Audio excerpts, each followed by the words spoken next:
Well, ladies and gentlemen, we are reacting to the fallout of the disaster Kamala Harris CNN town hall. Now, I live streamed this last night, and it was as bad as you would expect. This is clearly not somebody that is fit for the job. She has been thrust into this role because Biden had a bad debate, and she has just zero ability to really be a future president. It's word salad after word salad after word salad. It got so bad, they gave her a softball type question. It was say something that, like a mistake you've made in your past and reflect on it. She couldn't even do that. It got so horrible. Anderson Cooper had to try and pry it out of her with a crowbar. He asked her it like 3 times, and all she could do was say positive things about herself.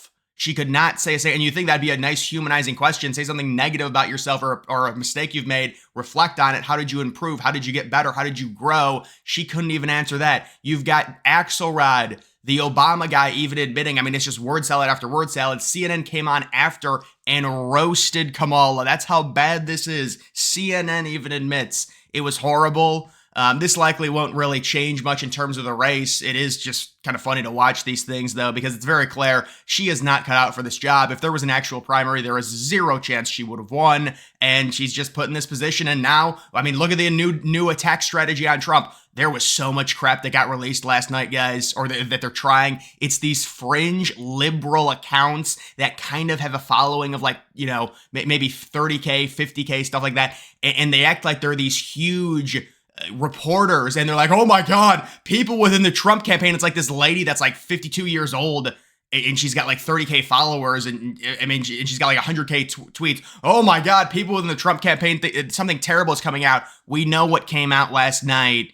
It was total desperation from 1993, the groping I'm talking about, and anything they can do to tie Trump to Epstein, they're going to try and do it. But they're really going with the Hitler talking point, and now she's coming out and saying Trump's a fascist. She's just coming out and saying it because the Obama people have told Kamala. Now they're teaching her and advising her and saying, we're getting crushed. Our internals are terrible. You need to go out there and do some crazy stuff to try and turn this around. So now she's like, oh, Trump's a fascist. She wouldn't call him an anti-Semite.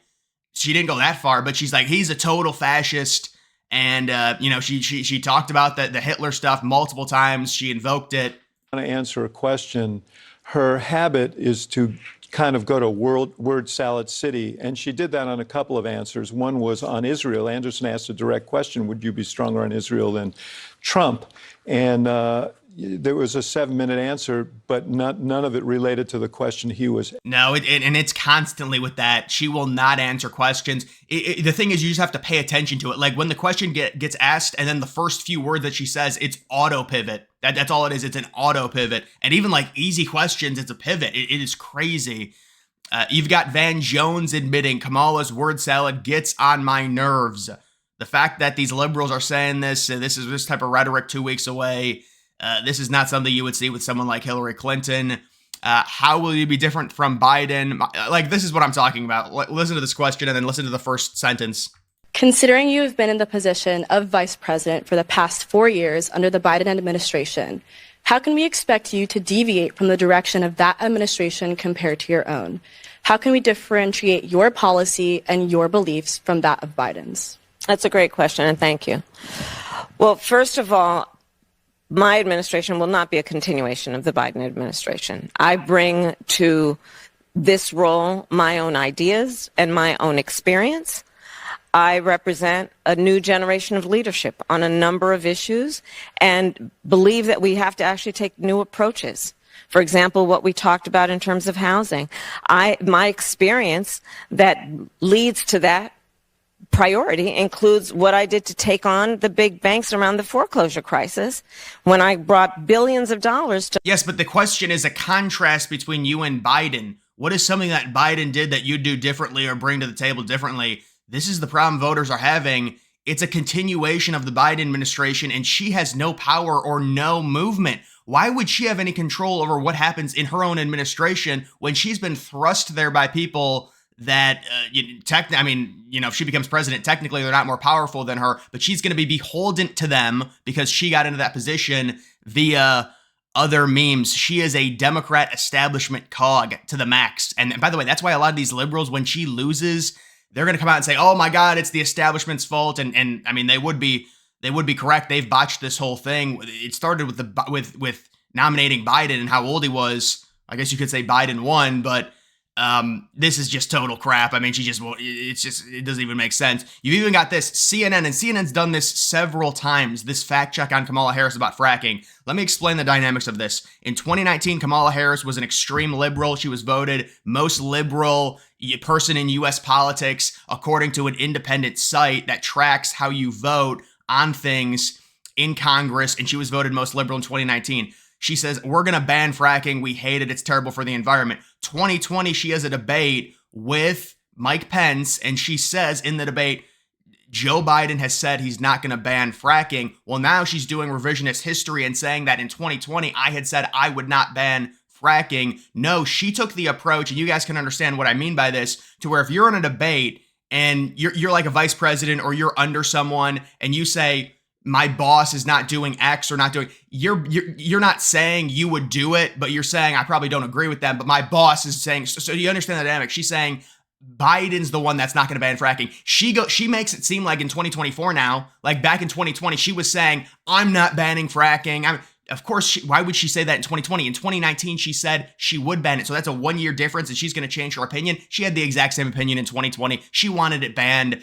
And now in 2024, it's the revisionist history because she knows how bad it looks if she doesn't say that. And it's like this big thing to where the only times Kamala Harris has ever said, I will not ban fracking is 2024. CNN's fact checked it. That's the only time she's ever said that. She says back in 2020, no, that was a debate where she defended Biden's position, not her own.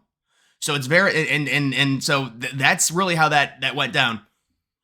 To in your life, political life, or in your life in the last oh God, this is the mistake question. 4 years that you think is a mistake that you have learned from?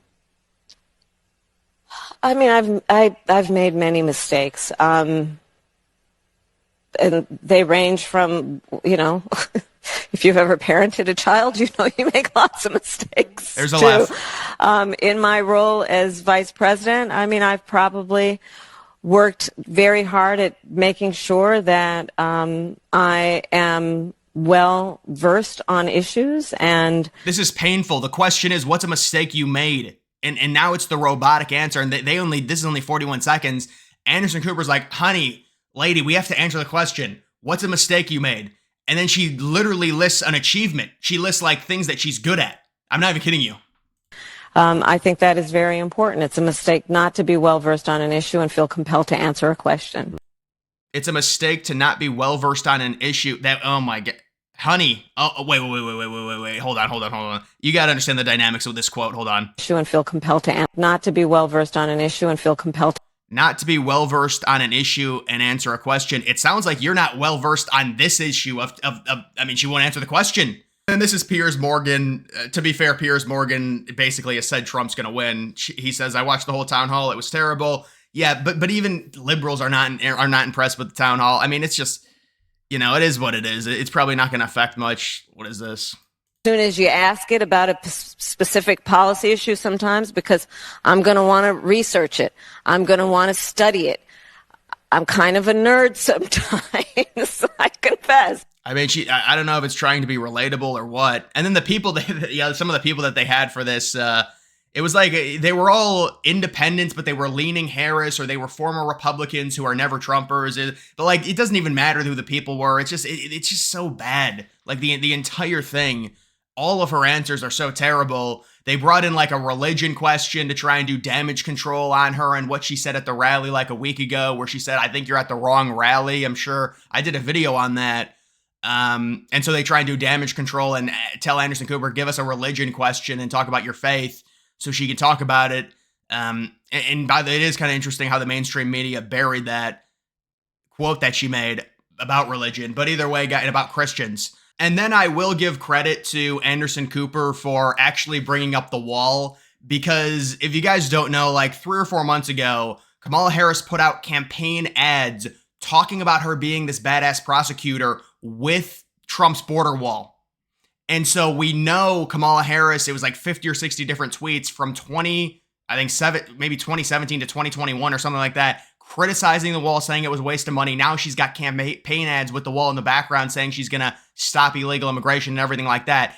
And so Anderson Cooper straight up cooked her on, the whole idea of the wall. And her only answer is, it was almost like, to translate the whatever she was saying, it was like, I like the wall. She wouldn't admit she liked it, but it's basically, I like the wall, but Trump was inefficient in building it. She's like, he only built 2% of it. What are you talking about, lady? It's like 73% done. And you're the one, and you're the administration that scrapped all the material that there was to finish the wall. And now you're showing ads of the wall. But obviously they're going to get crushed in immigration. Immigration is such a one-sided, they have no answer. My goodness. And it's the constant, oh my God, Trump killed the bill. Why was the bill needed? And the other thing now. So their strategy is to say, we've got a broken immigration system. It's been broken. It was broken under Trump. It was broken under Biden. It was broken under Obama. So you see how they're trying to lump them all together and say it's always been broken? No. Illegal immigration. Biden signs all the executive orders. It's 90 executive orders in 2021, taking away all of Trump's, at the time they called it racist, all of Trump's racist, so-called racist border policies that made illegal immigration extremely hard. And they said, no, this is America. We let people in. We should not have a wall. We should have a big door to let them in. That was their narrative. They can't do that anymore. They can't do it anymore because you've got middle-class, Rust Belt white people saying, no, we want a secure border. And now she's doing this whole thing. We had this great bill. Don't worry. Wait, the border bill, the great border bill that had $60 billion in foreign aid to Ukraine, $14 billion in foreign aid to Israel. In the border bill, it was legal to accept 1.8 million illegals every single year. That was in the bill. Oh no, it's bipartisan. That's the great bill that's going to save us. No, guys, don't worry. We can't accept it's really bad if we accept 2 million. 1.8, we got to cut it off at 1.8 million illegals every year. That's in the bill. I'm not even kidding you. This is the bill that they talk about. It's the godsend bill. But the bill doesn't even matter. I don't even argue the bill. Why was the bill needed? Because of the executive orders in 2021 by Biden that took away all the border policies that Trump had that made it a secure border, but they won't even debate it because they'll lose. But either way, guys, that is going to do it for this video. Make sure you follow me on X. Link to that's always in the description.